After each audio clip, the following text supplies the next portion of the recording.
രാജീവനയനങ്ങളിൽ സൂര്യശോഭതൻ ശ്രീനാളമായി ജ്വലിച്ച സഖാവേ പോരാട്ടമേ ജീവിതം എന്ന നേരിലും പേരും കരുത്തും കൊടുത്ത സഖാവേ പേരും കരുത്തും കൊടുത്ത സഖാവേ ഞങ്ങളോർക്കുന്നു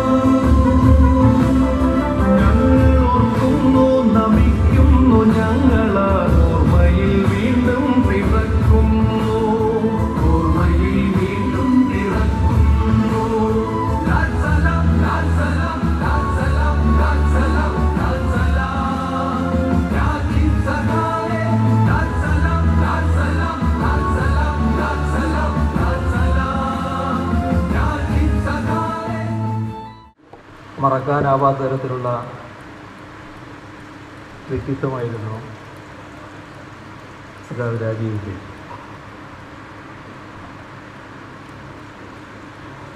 വിസ്മയകരമായ ഒരു വ്യക്തിത്വം എന്ന് പറയാം. എപ്പോഴും പുഞ്ചിരിച്ചുകൊണ്ട് നമ്മുടെ തലസ്ഥാന നഗരിയിലാകെ സദാ പ്രവർത്തനനിരതനായിരുന്ന വിവിധ മേഖലകളിലെ പ്രവർത്തകനായിരുന്നു സഖാവ് രാജീവ്. പല പതിറ്റാണ്ടുകൾ അത്തരത്തിലുള്ള പ്രവർത്തനങ്ങളിലൂടെ അദ്ദേഹം ഇവിടെ നിറഞ്ഞു നിന്നിട്ടുണ്ട്. അതുകൊണ്ട് തന്നെ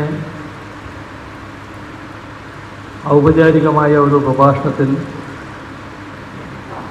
ഒതുക്കാനാകുന്നതല്ല രാജീവുമായി ബന്ധപ്പെട്ട ഓർമ്മകൾ എന്ന പ്രത്യേകതയും. സെക്രട്ടേറിയറ്റിന് മുന്നിലെ സമരപ്പന്തൽ, ഇവിടെയുള്ള സാഹിത്യ സെമിനാർ, കാൽനട ജാഥകളുടെ മുൻനിര, ഇവയിലെല്ലാം രാജീവ് ഉണ്ട് എന്ന തോന്നൽ പലർക്കും ഉണ്ടാകും. അതുകൊണ്ടാണ് എന്നേക്കുമായി പോയി മറഞ്ഞു എന്ന് പലർക്കും കരുതാനാവാത്തത്. ഈ സദസ്സ് അതിൻ്റെ തന്നെ ഒരു തെളിവാണ് എന്നാണ് തോന്നുന്നത്. രാജീവ് ആരുടെയും മനസ്സിൽ നിന്ന് പോയി മറയുന്നില്ല എന്നതിൻ്റെ ഉത്തമമായ തെളിവ് ഈ സദസ്സ് തന്നെയാണ്. രാജീവിന് ഏറെ പ്രിയപ്പെട്ടവരും രാജീവിനെ ഏറെ സ്നേഹിച്ചവരും ചേർന്നാണ് BS രാജീവ് ട്രസ്റ്റ് രൂപീകരിക്കുന്നത്. അത്തരമൊരു ട്രസ്റ്റിൻ്റെ നേതൃത്വത്തിൽ രാജീവിനെക്കുറിച്ചുള്ള ഒരു സ്മരണിക പ്രകാശനമാകുന്നു എന്നത് ആളുകളുടെ മനസ്സിൽ രാജീവ് നിറഞ്ഞു നിൽക്കുന്നു എന്നതിൻ്റെ മറ്റൊരു തെളിവ് തന്നെയാണ്.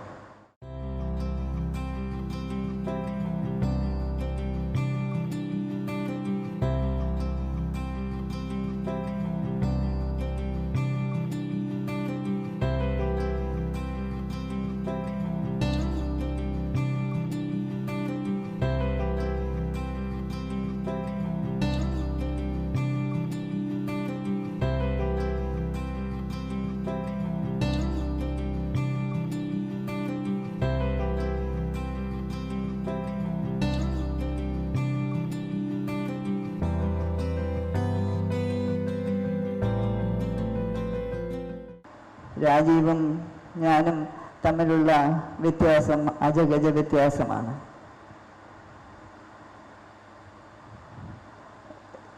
രാഷ്ട്രീയത്തിലും സമരരംഗത്തിലുമൊക്കെ ഉജ്ജ്വലമായ ഒരു വ്യക്തിപ്രഭാവമായിരുന്നു രാജീവ്. പഴയ ഒരു സംസ്കാരത്തിൻ്റെ ഒരു പ്രതിനിധി ഞാൻ. അദ്ദേഹത്തിൻ്റെ ശബ്ദം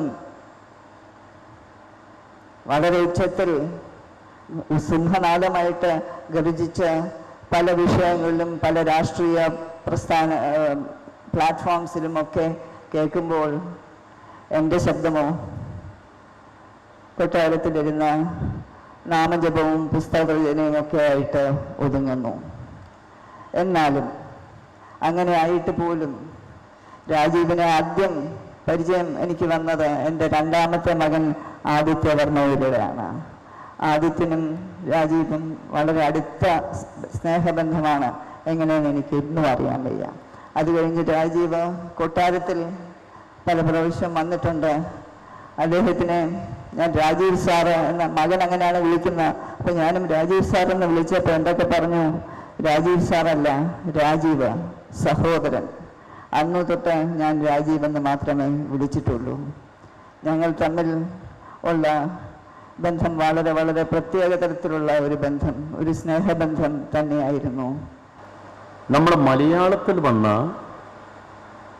ഏത് പുസ്തകവും രാജീവ് വായിച്ചിട്ടുണ്ട്. എന്നാൽ അദ്ദേഹം വെറും വായനക്കാരനാണോ? അല്ല. ഈ വായിക്കുന്ന കാര്യങ്ങൾ പ്രചരിപ്പിക്കാനുള്ള അസാധാരണ കഴിവ് അദ്ദേഹത്തിനുണ്ട്. വാചാലത മാത്രമല്ല അത്. ഒരു കമ്മ്യൂണിസ്റ്റുകാരൻ എങ്ങനെ ജീവിക്കണം, കമ്മ്യൂണിസ്റ്റുകാരൻ എന്തൊക്കെ ചെയ്യണം, ഒരു കമ്മ്യൂണിസ്റ്റുകാരൻ്റെ കർമ്മം എന്താണ്, അതൊക്കെ കൃത്യമായും പഠിച്ച് വന്ന അറിവുള്ള കമ്മ്യൂണിസ്റ്റുകാരൻ. അങ്ങനെ നമ്മുടെ നാട്ടിൽ ഒരുപാട് പേരെ കാണില്ല. രാഷ്ട്രീയം ഇതുപോലെ പഠിച്ച് നന്നായി പ്രവർത്തിച്ച് രാഷ്ട്രീയ രംഗത്തുള്ള അറിവ് സാമൂഹ്യ പ്രവർത്തനത്തിൽ നമ്മുടെ പൈതൃകവുമായി ചേർത്തുകൊണ്ട് പ്രവർത്തിക്കാൻ പറ്റുന്ന ആളുകൾ വളരെ അപൂർവമായിരിക്കും. ഒരുപാട് കാര്യങ്ങളെക്കുറിച്ച് ചർച്ച നടത്തും.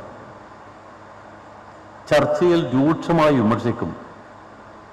പക്ഷെ വിമർശിച്ചതുകൊണ്ട് ഒരു മനസ്സിനൊരു ബേജാറുമുണ്ടാവില്ല. സ്നേഹം അതുപോലെ. നിറകുടം തുളുമ്പില്ല എന്ന വാക്ക് അവിടെയാണ് അന്വർത്ഥമാവുന്നത്.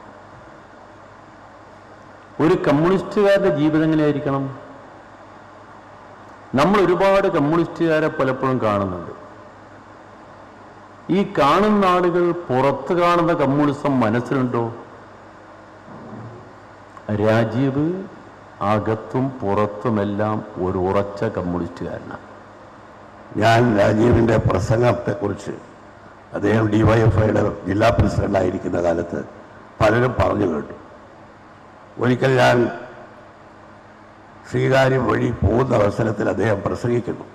കുറച്ചപ്പുറത്ത് എൻ്റെ കാറ് നിർത്തി ഞാൻ അദ്ദേഹത്തിൻ്റെ പ്രസംഗം കേട്ടു. ഒരു 5-8 മിനിറ്റ് പ്രസംഗം കേട്ടു.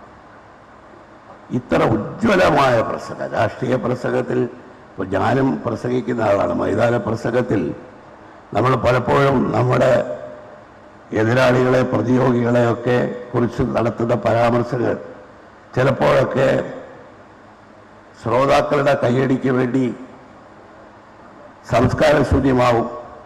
ചിലപ്പോൾ മര്യാദയില്ലാത്ത രീതിയിലൊക്കെ നമ്മൾ വാക്കുകൾ ഉപയോഗിക്കും. രാജീവിൻ്റെ പ്രസംഗം ഒരാളെ വ്യക്തിപരമായി ആക്ഷേപിക്കാതെ വളരെ സൗമ്യമായി സംസ്കാര സമ്പന്നമായി ഉജ്ജ്വലമായ അദ്ദേഹത്തിൻ്റെ പ്രസംഗം കേട്ടപ്പോൾ എനിക്ക് ശ്രീ രാജീവിനോട് വളരെ സ്നേഹവും ആദരവും ബഹുമാനവും തോന്നി. കാരണം ഈ പ്രസംഗിക്കുന്നവർക്ക് നല്ല പ്രസംഗങ്ങൾ കേൾക്കുമ്പോൾ അത് നല്ലൊരു സദ്യ ഉള്ളുന്നത് പോലുള്ളൊരു അനുഭവമായതുകൊണ്ട് രാജീവിനെക്കുറിച്ച് അപ്പോഴാണ് ഞാൻ അന്വേഷിച്ചത്. നല്ല പരന്ന വായന, ആഴത്തിലുള്ള ചിന്ത, എല്ലാ കാര്യങ്ങളെക്കുറിച്ചും ഗഹനമായ പഠനം നടത്തിയ ഒരു നല്ല രാഷ്ട്രീയ പ്രവർത്തകനായി.